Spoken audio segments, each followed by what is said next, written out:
Welcome to exam विवेचना। तो दोस्तों, जैसा कि आप लोगों को पता है, हम अपने चैनल पर डिस्कस कर रहे हैं पी वाई क्यू सीरीज।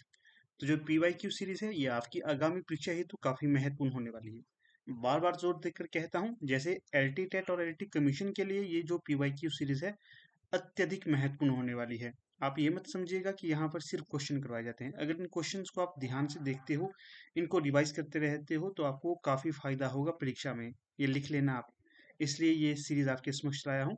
ध्यान से देखना है। अगर एल टी टेट वालों के लिए कह रहा हूँ, अगर आप सिर्फ इन्हीं को देखोगे तो आपका काफी संभावना है कि आपको एल टी टेट क्लियर करवा देंगे ये सीरीज।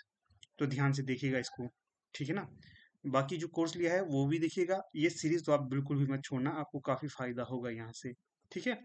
तो पीडीएफ इत्यादि के लिए आप हमारे टेलीग्राम ग्रुप को जुड़ ज्वाइन कर सकते हैं। पीडीएफ वहां पर मिल जाएगी। जो पेड मेंबर हैं उनको उन्हीं के ग्रुप में पीडीएफ मिल जाएगी। जो दूसरे हैं उनको जो हमारा टेलीग्राम ग्रुप है वहां पर मिल जाएगी। तो चलिए शुरू करते हैं लेक्चर। लेक्चर को शुरू करने से पहले आपको बता देता हूँ। देखिएगा, हमारी टीम के द्वारा L T TET, L T commission, TGT PGT Hindi के लिए इंपॉर्टेंट नोट्स अवेलेबल करवाए जा रहे हैं। ये जो नोट्स हैं, इसमें आपको 1500 plus most expected one liner और एमसीक्यू बेस्ड क्वेश्चन मिलेंगे। और ये प्रीवियस ईयर के क्वेश्चन पर आधारित है। ठीक है। उदाहरण के लिए L T TET, L T commission, TGT PGT Hindi जो हिमाचल प्रदेश में परीक्षाएं थी, उनके प्रश्नों को यहाँ पर संकलित किया गया है। तो अत्यधिक महत्वपूर्ण होंगे ये परीक्षा हेतु। तो ध्यान से आप इनको देखो और ले भी सकते हो, आपको फायदा होगा इनको। अगर आप इन्हें मंगवाते हो तो आपके घर पे आप ये पहुंच जाएंगे बाया पोस्ट। ठीक है। तो कोई भी क्वेरी होगी तो यहाँ पर हमारा व्हाट्सएप नंबर दिया गया है, इस पे कांटेक्ट कर सकते हो आप। ये देखिए व्हाट्सएप नंबर है। तो अधिक समय ना लेते हुए लेक्चर को शुरू करते हैं। आज का लेक्चर जो है,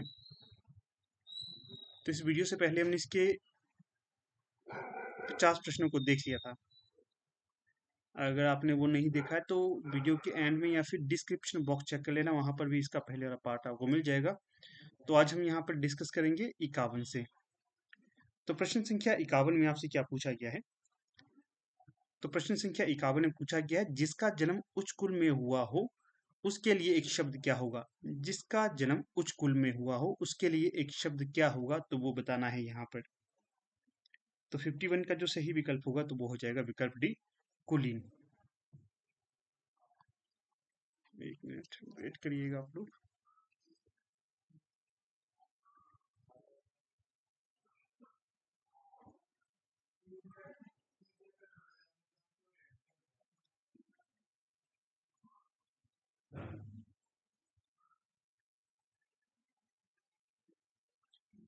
मुझे लगता है शायद ये लेक्चर हमने पहले भी डिस्कस किया है, अभी मुझे याद नहीं आ रहा है।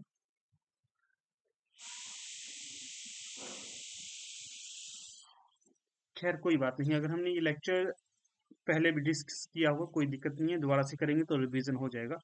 इसमें हमें कोई दिक्कत नहीं है, ज़्यादा पढ़ेंगे ज़्यादा रिवाइज करेंगे तो उसी से हमें लाभ है। ठीक है।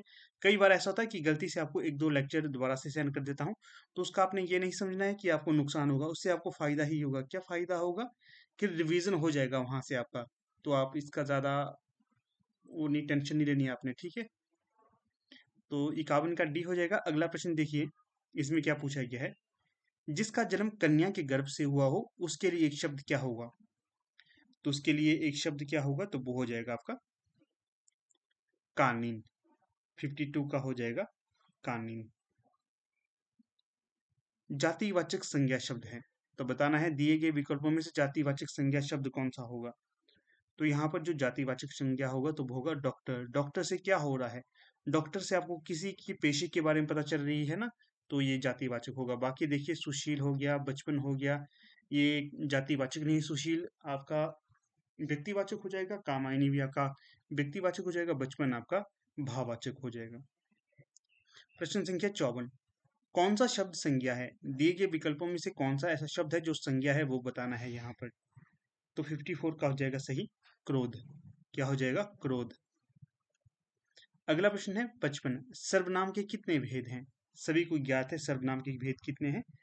तो सर्वनाम के जो भेद हो जाएंगे वो हो जाएंगे 6। अगला है वर्षा शब्द का उचित बहुवचन चुनिए। वर्षा के लिए उचित बहुवचन क्या होगा, आप सभी को पता है। अगर वर्षा होती है तो हम उसे वर्षा ही कहते हैं, ऐसा नहीं कहते हैं कि कुछ और। वर्षाएं भी नहीं कहेंगे, वर्षाओं भी नहीं कहेंगे, वर्षागण भी नहीं कहेंगे, तो वर्षा ही कहेंगे। बहुवचन वर्षा ही होगी, विकल्प सी। अगला है स्थावन, विशेषण से भाववाचक बनने वाला शब्द है। विशेषण से भाववाचक बनने वाला शब्द कौन सा है दिए गए विकल्पों में से?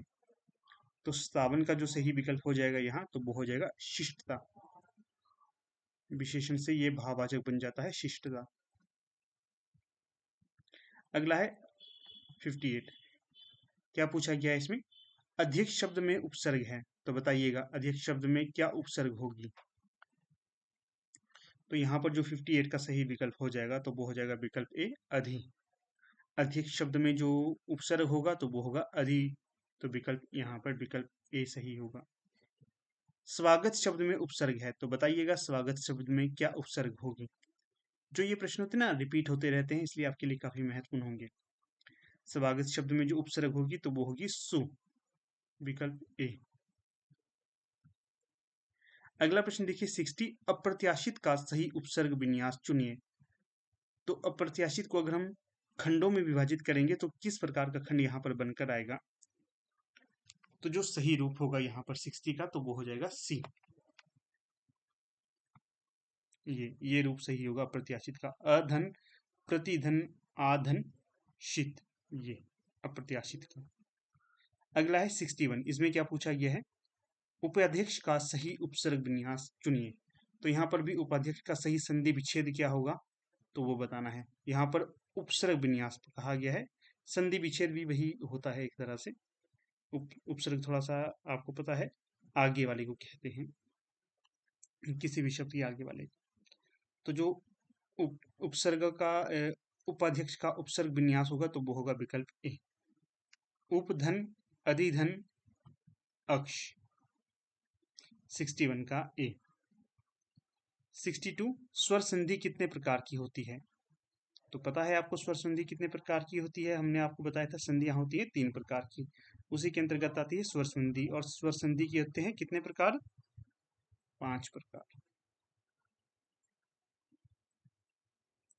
विकल्प सी यहाँ पर सही होगा।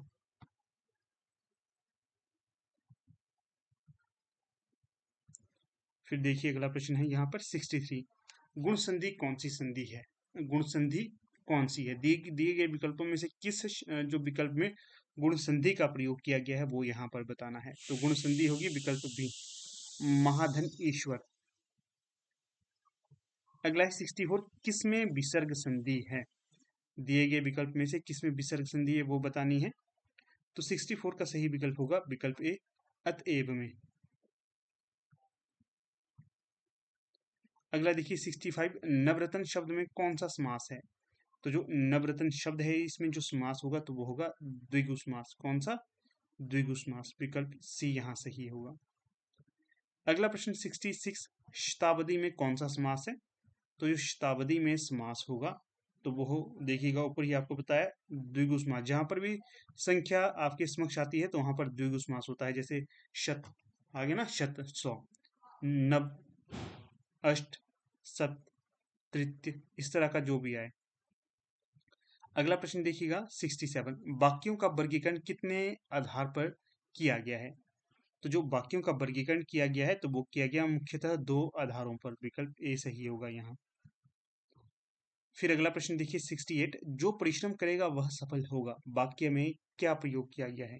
या फिर कैसा वाक्य है ये? जो परिश्रम करेगा वो क्या करेगा? सफल होगा। तो यहाँ से हमें पता चलता है कि यहाँ से एक तरह से हमें संकेत मिल रहा है, जो परिश्रम नहीं करेगा वो क्या होगा? सफल नहीं होगा, जो परिश्रम करेगा वो सफल होगा। तो विकल्प ए यहाँ पर सही हो जाएगा हमारा। फिर अगले प्रश्न को देख लेते हैं 69, बुद्ध के पूर्व जन्मों की कथाएं डैश कथाएं कहलाती हैं? तो जो महात्मा बुद्ध है इनके जन्म के पूर्वों की कथाओं को क्या कहा जाता है?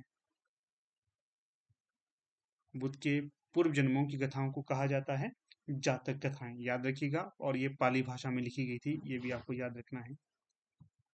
मखमली जूते मारना का आशय होगा, मखमली जूते मारना का क्या आशय होगा ये आपको बताना है। तो देखिए मखमली जूते मारना, इससे हमें ये पता चलता है मधुर बातों से लज्जित करना। विकल्प डी यहाँ पर सही होगा। रस सिद्धांत का आदि प्रवर्तक कौन है? तो जो रस सिद्धांत का आदि प्रवर्तक कहा जाता है भरत मुनि को कहा जाता है। विकल्प ए यहाँ सही हो जाएगा। छंद पढ़ते समय आने वाले विराम को क्या कहते हैं? तो जब हम छंद पढ़ते हैं उस समय जो विराम आता है उसे क्या कहा जाता है? तो उसे कहा जाता है यति। दोहा और रोला के संयोग से बनने वाला छंद कौन सा है? तो जो दोहा और रोला से बनने वाला छंद है उसे कहा जाता है कुंडलिया छंद। क्या कहा जाता है? कुंडलिया छंद। विकल्प डी यहाँ सही हो जाएगा। दोहा के विषम चरण में कितनी मात्राएं होती हैं? दोहा के विषम चरण में कितनी मात्राएं होती हैं? 13। सम में 11-11 होती है, विषम में 13-13 होती है। ये आपको याद रखना है, पूछा जाता है बार बार। ये प्रश्न रिपीटेड प्रश्न है। कवि प्रिया किसकी रचना है? तो जो कवि प्रिया रचना होगी तो वो हो जाएगी आपकी केशवदास की। रसिक प्रिया, कवि प्रिया और आपकी रामचंद्रिका, ये केशवदास की प्रमुख रचनाएं मानी जाती हैं। केशवदास का जन्म हुआ था 1555 में। कई इन्हें आपके भक्ति काल में मानते हैं, कई इन्हें रीति काल में, परंतु वास्तविक आधार पे ये रीति काल के अंतर्गत आते हैं, भक्ति काल के अंतर्गत नहीं। प्रत्येक बार भिन्न भिन्न अर्थ लिए शब्द वाला अलंकार कौन सा होता है? प्रत्येक बार भिन्न अर्थ लिया हुआ शब्द कौन सा होता है? अलंकार कौन सा होता है? तो जो सही विकल्प यहाँ पर हो जाएगा तो वो होगा यमक अलंकार। फिर है विकल्प प्रश्न 77। कौन सा रस नहीं है? दिए गए विकल्पों में से कौन सा रस नहीं है वो बताना है। तो 77 में जो सही विकल्प होगा तो वो होगा विकल्प ए। जो यहाँ पर ब्याह है ये रस नहीं है। रसों की संख्या कितनी है? 9 है। तो देखिए हास्य, भयानक, रौद्र ये रस होंगे सारे। मम्मट के कितने काव्य प्रयोजन बताए गए हैं? मम्मट जो थे इन्होंने काव्य प्रयोजन कितने बताए हैं? तो सही जो विकल्प होगा तो वो होगा 6। मम्मट के द्वारा 6 काव्य प्रयोजन बताए गए हैं, विकल्प सी। बामन ने डैश को काव्य की आत्मा माना। तो आपको पता ही है जो बामन थे इन्होंने रीति को काव्य की आत्मा स्वीकार किया, क्योंकि रीति संप्रदाय के प्रवर्तक माने जाते हैं बामन। औचित्य संप्रदाय के प्रवर्तक शिवेंद्र माने जाते हैं। वक्रोक्ति संप्रदाय के प्रवर्तक कुंतक माने जाते हैं। ध्वनि संप्रदाय के प्रवर्तक आनंद वर्धन माने जाते हैं। ये भी आपको ध्यान रखना है। प्रश्न संख्या 80। लक्षणा शब्द शक्ति में प्रधानता होती है। तो बताइएगा जो लक्षणा शब्द शक्ति है इसमें प्रधानता किसकी होती है? तो सही जो विकल्प हो जाएगा 80 का तो वो हो जाएगा आपका लक्ष्यार्थ की। किसका? लक्ष्यार्थ की। विकल्प सी यहाँ सही हो जाएगा। अगला जो प्रश्न है 81। ढूंढाड़ी बोली है। तो बताइएगा जो ढूंढाड़ी है ये कहाँ की बोली है? यहाँ पर देखिए आपको याद रखना ढूंढाड़ी है राजस्थान की बोली, परंतु कई बार ये नहीं दिया जाता तो आपको सीधे टिक करना है जहां पर भी हो राजस्थान का। तो राजस्थान के अंतर्गत भी ये किस क्षेत्र की बोली है तो वो यहाँ पर बताना है। थोड़ा सा प्रश्न को मुश्किल किया गया है। तो जो ढूंढाड़ी बोली है ये पूर्वी राजस्थान की बोली है। कहाँ की? पूर्वी राजस्थान की। विकल्प यहाँ पर डी सही हो जाएगा। अगला है 82। इसमें क्या पूछा गया है? हिंदी संत काव्य में हंस का प्रतीकार्थ है। तो जो हिंदी संत काव्य है इसमें हंस को किस प्रतीक के तौर पर लिया जाता है? तो ये लिया जाता है आत्मा के प्रतीक के तौर पर। विकल्प बी यहाँ पर सही हो जाएगा। ठीक है, विकल्प बी। अगला जो प्रश्न है 83। हिंदी साहित्य के इतिहास के सर्वप्रथम लेखक कौन है? तो अगर आप ध्यान से लेक्चर को सुनते हो बार बार ये प्रश्न रिपीटेड होता है। तो हिंदी साहित्य के इतिहास के सर्वप्रथम लेखक जिन्हें स्वीकार किया जाता है तो वो है गारसा दत्तासी। ठीक है, गारसा दत्तासी के द्वारा कौन सा लिखा गया था? फ्रेंच भाषा में लिखा गया था और फ्रांस से ये रचनाकार माने जाते। उर्दू के कवियों को अधिक स्थान देते थे। इस्तवार दला लिटरेचर एंदु ये हिंदुस्तान। क्या है? इस्तवार ददा इस्तवार दला लिटरेचर एंदु ये हिंदुस्तानी। इस तरह से इनके ग्रंथ का नाम है, याद रखना है। शिवसिंह सेंगर हिंदी के प्रथम इतिहासकार माने जाते हैं। जो जॉर्ज ग्रेसन है इन्होंने जो हिंदी साहित्य में एक ऑथेंटिक जो ग्रंथ माना जाता है उसे सर्वप्रथम लाया। इसके पश्चात जो आचार्य रामचंद्र शुक्ल है इनका जो इतिहास ग्रंथ है हिंदी साहित्य का वर्तमान समय तक का, ये कैसा है? रीढ़ की हड्डी मानी जाती है, क्योंकि इनके इतिहास के आगे बहुत ही कम लोग जाते हैं। इतना वास्तविक और ऑथेंटिक इतिहास आज तक नहीं मिलता ऐसा माना जाता है। ठीक है, तो काफी महत्वपूर्ण है इनका इतिहास ग्रंथ। फिर है संत काव्य और सूफी काव्य में असमान तत्व क्या है? संत काव्य और सूफी काव्य ये दोनों ही भक्ति काल के अंतर्गत आने वाली शाखाएं हैं। इनमें जो असमान तत्व की बात की जाती है तो वो यहाँ पर हो जाएगा आपका विकल्प प्रबंध शैली। विकल्प भी। अगला है 85। तुलसीकृत विनय पत्रिका की भाषा कौन सी है? यहाँ से आपको ज्ञात हो जाएगा कि जो विनय पत्रिका है ये किसकी रचना हो जाएगी? तुलसीदास की रचना हो जाएगी। इसकी जो भाषा की बात की जा रही है वो भाषा आपने बतानी है, कौन सी होगी भाषा? तो सही विकल्प हो जाएगा 84 का यहाँ पर ब्रज भाषा। ब्रज कैसे लिखते हैं? ऐसे। विकल्प ए। अगला प्रश्न देखिए 86 संस्कृति के 4 अध्याय के लेखक कौन हैं? तो जो संस्कृति के 4 अध्याय हैं इनके लेखक होंगे रामधारी सिंह दिनकर। कौन होंगे? रामधारी सिंह दिनकर। संस्कृति के 4 अध्याय में उन्होंने 4 प्रमुख घटनाओं का वर्णन किया गया है। किस प्रकार से भारत में बाहरी आक्रमण हुआ, फिर किस प्रकार से भारत में मुगलों का आक्रमण हुआ, किस प्रकार से भारत में अंग्रेजों का आगमन हुआ और किस प्रकार से वर्तमान स्थिति इत्यादि का वर्णन 4 अध्याय में रामधारी सिंह दिनकर करते हैं। ये एक संस्कृति की महत्वपूर्ण पुस्तक मानी जाती है। अगला है शुद्ध वर्तनी कौन सी है? तो दिए गए विकल्पों में से जो शुद्ध वर्तनी होगी तो वो होगी यहाँ पर विकल्प 87 का सी। ज्योत्सना जो लिखा जाता है इस प्रकार से लिखा जाता है, ज्योत्सना। अगला प्रश्न है 88 रीतिकाल को श्रृंगाल काल किसने कहा? तो जो रीतिकाल है इसे श्रृंगाल काल नाम दिया जाता है कई विद्वानों के द्वारा। जो यहाँ पर विकल्प के अनुसार से सही होगा तो वो हो जाएगा आपका विकल्प ए। विश्वनाथ प्रसाद मिश्र के द्वारा रीतिकाल को श्रृंगाल काल नाम दिया गया था। और जो मिश्र बंधु है वे कहते हैं इसे अलंकृत काल, और जो रामचंद्र शुक्ल है वो इसे रीतिकाल ही कहते हैं। बाकी भी रीतिकाल ही कहते हैं। सर्वमत रीतिकाल की तरफ जाता है, परंतु कुछ कुछ विद्वानों ने अलग अलग नाम दिए है, श्रृंगाल काल, रीतिकाल और अलग अलग नाम, अंधकाल भी कोई कहते हैं इसे। ठीक है, अंधकाल या फिर अंधकार काल। फिर संसद से सड़क तक किसकी कविता है? ध्यान रखिएगा जो संसद से सड़क तक कविता है ये कविता भी है और काव्य संग्रह भी है। किसका है? सुदामा पांडे धूमिल का। काफी महत्वपूर्ण है ये। इसमें इन्होंने बिल्कुल यथार्थ और स्पष्ट वर्णन किया है क्या स्थिति वर्तमान में चल रही है। मोचीराम कविता है इनकी, एक बहुत ज्यादा पूछी जाती है और वास्तविकता इसमें बहुत ही तगड़ी है। फिर प्रश्न है 90, महावीर प्रसाद द्विवेदी के बाद सरस्वती पत्रिका के संपादक कौन थे? तो जो महावीर प्रसाद द्विवेदी के बाद सरस्वती पत्रिका के संपादक के तौर पर जाने जाते हैं देवीदत्त शुक्ल। शुक्ल, शुल्क नहीं, शुक्ल। 90 का जो सही विकल्प होगा यहाँ पर तो वो होगा विकल्प ए, देवीदत्त शुक्ल। शुक्ल, हाँ ये है शुक्ल, इस तरह से ये होगा, ये नहीं, ये गलत कर देना, देवीदत्त शुक्ल। प्रयोगवाद के प्रवर्तक कौन है? तो दिए गए विकल्पों में से आपको पता ही होगा प्रयोगवाद के प्रवर्तक है सच्चिदानंद हीरानंद बात्स्यायन अज्ञे। अज्ञे के द्वारा ही जो अपना तार सप्तक था उसे भी चलाया गया था और प्रयोगवाद को भी चलाया गया था, याद रखिएगा। अगला जो प्रश्न है 92, सूची ए को सूची 2 के साथ सुमेलित करना है। अगर हम सुमेलित करते हैं यहाँ पर तो देखिए क्या सही विकल्प आता है आपके समक्ष। जैसे कि जो रौद्र रस है, थोड़ा सा छोटा कर देते हैं इसको। अब ये मिलान कर लेते हैं। रौद्र रस है ना, तो रौद्र रस का मिलान किससे होगा? क्रोध से। स्थाई भाव के साथ मिलाना है इसे। रौद्र रस क्रोध से होगा। इस तरह से रख देता हूँ, पूरा पता नहीं आएगा कि नहीं। हाँ इतना इतना ठीक है। पेन का कलर भी चेंज कर देता हूँ। अब हम मिलान करते हैं यहाँ पर अद्भुत। जो अद्भुत रस है इसका स्थाई भाव क्या होगा? अद्भुत, अद्भुत का हो जाएगा विस्मय। विस्मय। फिर पेन फिर से चेंज कर देते हैं। शांत का बताइएगा। शांत का हो जाएगा निर्वेद। यहाँ से ऊपर को इतना ले जाएंगे, फिर यहाँ से ऊपर को खींचकर ये निर्वेद। फिर आता है आपका अंतिम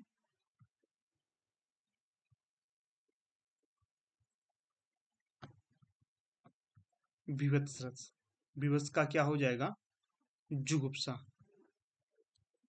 तो इस प्रकार से देखिए, रिवाइज करवा लेता हूँ। रौद्र का हो जाएगा आपका क्रोध, अद्भुत का विस्मय, शांत का निर्वेद और विभत्स का जुगुप्सा। ए का 4 कहाँ पर है? ए का 4 है 2 जगह। मैंने आपको एलिमिनेट करना बताया है ना, तो इस तरह से आप एलिमिनेट करते रहिएगा। बाकी ये भी एलिमिनेट हो गया आपका, क्योंकि ये तो मिल ही नहीं रहे ना, एलिमिनेट ये हो गया। इस तरह के क्वेश्चन आते रहेंगे तब आपको एलिमिनेट करना बता रहा हूँ।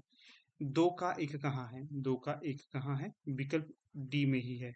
यहाँ का जो था हमारा, इसका 2 का 3 बताया गया, इसलिए ये भी एलिमिनेट हो गया। तो यहाँ पर सही कौन सा होगा? विकल्प डी सही हो जाएगा। इस तरह से आप एलिमिनेट कर सकते हो प्रश्नों को ताकि अधिक समय आपका ना लगे। अगला जो प्रश्न है 93, ये तो मैं आपको उत्तर बता रहा हूँ तभी आपको पहले मिलान करके देता हूँ। अगर आप जब परीक्षा हॉल में हो तो आपको इतना ये मिलाने की जरूरत नहीं है, सीधे सीधे आपको देखना। जैसे कि प्रश्न है हमारा 93 में क्या पूछा गया है, इसमें पूछा गया आपको बोली और क्षेत्र को मिलाना है। अगर मान लीजिए आपको इतना लंबा नहीं खींचना, कैसे करना है, अवधि आपको सीधे पता होना चाहिए अवधि कहाँ पर बोली जाती है। तो अवधि बोली जाती है आपकी लखनऊ में। अवधि एकातीन, एकातीन कहाँ कहाँ है, सिर्फ देखिए विकल्प सी में ही एकातीन है, इसलिए बाकी तीनों आपके एलिमिनेट हो जाते हैं। अधिक समय आपको लेना ही नहीं है ऐसे प्रश्नों को सॉल्व करने के लिए। बिल्कुल सिंपल और सरल प्रश्न होते हैं ये। एकदम से आपका प्रश्न निकल गया, ठीक है, एकातीन, इसलिए आप इसी को ठीक कर लेना, बाकी पढ़ने की आवश्यकता नहीं है। बाकी मैं तो आपको यहाँ पर सॉल्व करवा रहा हूँ इसलिए पढ़ता हूँ। तो देखिए हम देखेंगे ब्रज, ब्रज कहाँ पर बोली जाती है, तो ब्रज बोली जाती है आपकी मथुरा में। और खड़ी बोली कहाँ पर बोली जाती है, तो खड़ी बोली बोली जाती है आपकी दिल्ली में। और भोजपुरी कहाँ बोली जाती है, तो भोजपुरी बोली जाती है वाराणसी में। ठीक है, इस प्रकार से जो विकल्प सी है यहाँ पर सही हो जाएगा।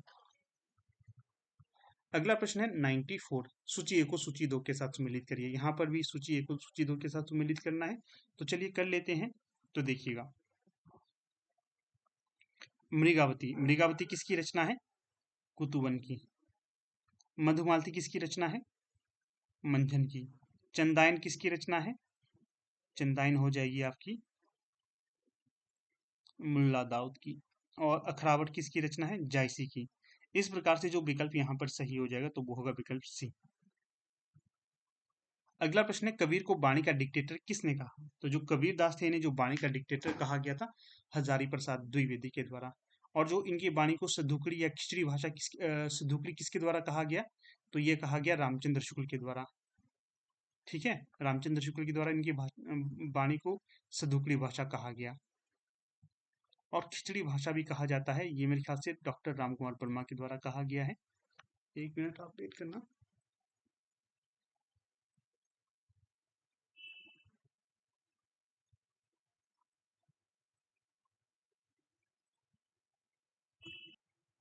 तो जैसे कि आपको बताया, इनकी भाषा को खिचड़ी भाषा जो कहा गया था, किसके द्वारा कहा गया था, राम कुमार वर्मा के द्वारा नहीं कहा गया था, श्याम सुंदर दास के द्वारा कहा गया था, श्याम सुंदर दास। अगला है 96, अंधा युग किसकी रचना है, तो जो अंधा युग रचना होगी यहाँ पर धर्मवीर भारती की, डॉक्टर धर्मवीर भारती की। विकल्प डी यहाँ पर सही होगा। फिर 97, होरी मुंशी प्रेमचंद के किस उपन्यास का पात्र है, तो जो होरी है ये हो जाएगा आपका गोदान उपन्यास का पात्र। गोदान का है होरी। मुंशी क्या नाम उसका, होरी हो गया, धनिया हो गया, सीलिया हो गया, और अपना गोबर हो गया, सीलिया हो गया। और हाँ, ये प्रमुख पात्र माने जाते हैं। राय साहब माने जाते हैं। रस खान ने किस भाषा में साहित्य रचना, तो जो रस खान थे जब ये साहित्य की रचना करते थे तो ये ब्रज भाषा का प्रयोग करते थे। ठीक है, ये जो मुस्लिम होने के बावजूद इन्होंने कृष्ण भक्ति पर अपनी रचनाएं व्यक्त की हैं। अगला है 99, निम्न में से किसने निम्न में से निर्मल वर्मा की कौन सी कहानी है, तो जो निर्मल वर्मा है इनकी कहानी मानी जाती है कौन सी, जलती झाड़ी। और एक और इनकी कहानी है प्रचलित परिंदे, मोस्ट मोस्ट इंपॉर्टेंट है वो। पूस की रात किसकी कहानी है, पूस की रात है आपकी मुंशी प्रेमचंद की। और जो सुखमय जीवन किसकी है, चंद्रधर शर्मा गुलेरी की। अगला प्रश्न है 100, बिहारी कौन से काल के कवि हैं, तो जो बिहारी हैं ये किस काल के कवि होंगे, सभी को पता है ये रीति काल के प्रवर्तक है। रीति सिद्ध के अंतर्गत आते हैं ये। ठीक है, रीति सिद्ध काव्यधारा के अंतर्गत। और बिहारी सत्य से इनके द्वारा रचित प्रमुख रचना मानी जाती है। अगला प्रश्न देखिए 101, भक्ति काल की अवधि क्या है, इसका उत्तर मैं आपको नहीं बताऊंगा, इसका उत्तर आपने देना है, नेक्स्ट वीडियो में आपको इसका उत्तर मिल जाएगा। ठीक है, तो फिर देखिए वीडियो को समाप्त करने से पहले फिर से आपको बता देता हूँ, हमारी टीम के द्वारा जो ये जो पुस्तक हार्ड कॉपी नोट्स हैं ये पुस्तक के तौर पर अवेलेबल हैं आपको। अगर आप इन्हें परचेज करना चाहते हैं तो परचेज कर सकते हो। यहाँ पर हमारा व्हाट्सएप नंबर दिया गया है, इस पर आप संपर्क करिएगा। इसकी कोई भी क्वेरी होगी तो यहाँ पर आपको मिल जाएगी। ठीक है, तो फिर यहाँ पर अपनी वीडियो को समाप्त कर लेते हैं। मुझे पूर्ण आशा है कि आपको ये लेक्चर काफ़ी फायदेमंद साबित हो रहे होंगे।